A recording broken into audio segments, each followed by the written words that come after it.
Shri Krishnaya Paramatmane Namaha.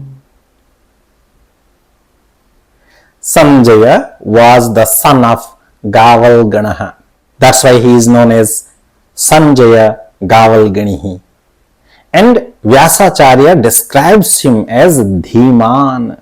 This is the format I am going to follow for Bhagavad Gita. You can see in last 3 videos I have been talking about Sanjaya a little bit more in every video.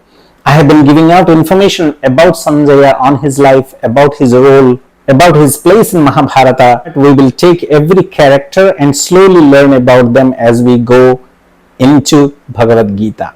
The first chapter is going to give us a lot of scope. Also other chapters, there are other places where we can take up characters and understand them more and more.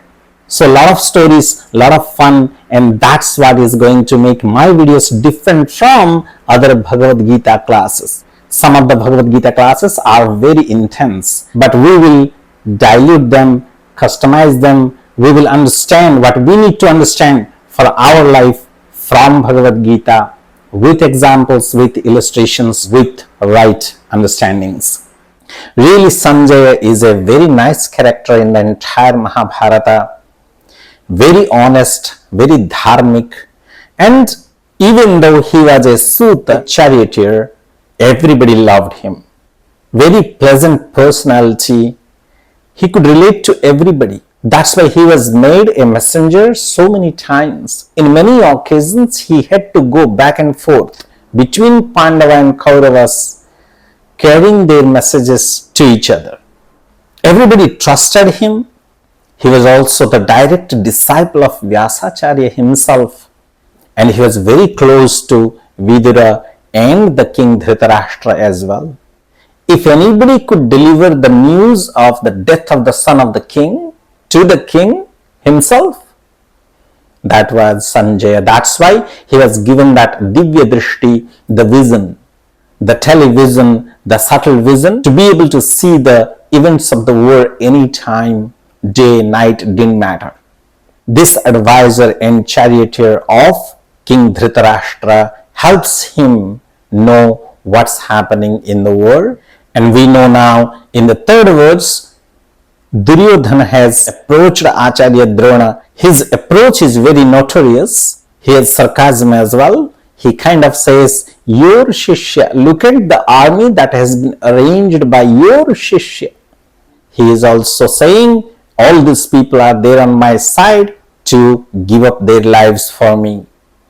And now he assigns a job for everybody, asks Acharya Drona and everybody, all the warriors, to protect Bhishma from every side. Just because Bhishma is the commander-in-chief, and he knows once Bhishma gets that right support, he can just become a thunderbolt for the Pandava army. He can devastate them like anything. So he gives an order and says, please all of you put your everything to protecting Bhishma. Then Bhishma, of course, what I think, Bhishma, of course, cannot stand this guy talking too much. Bad people talking too much, Bhishma cannot stand. So he just blows his conch. But we will go with Vyasacharya ji, what he says through Sanjaya's reporting. So Sanjaya says, Tasya sanjanayan harsham kuru vruddhav pitamahaha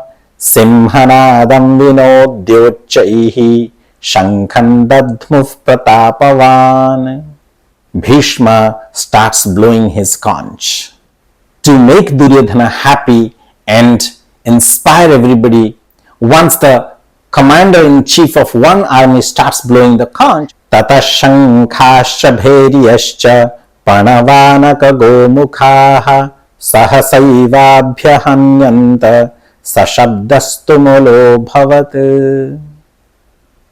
So everybody took out whatever blowing instrument they had, conches, trumpets, drums, anything that they had with them, all took them out and started blowing. And that sound covered the entire atmosphere. Now, Vyasacharya through Sanjaya.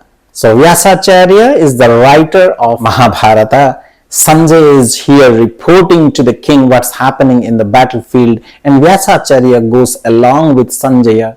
Here Vyasacharya zooms into another scenario where my Keshava is going to be there, my Madhava is going to be there, my Narayana is going to be there, Krishna himself. So here he kind of zooms the camera unto Krishna. He says, Tatashvetaiर्हयैर्युक्ते महति स्यन्दने स्थितौ माधवः पाण्डवश्चैव दिव्यौ शङ्खौ प्रदध्मतुः.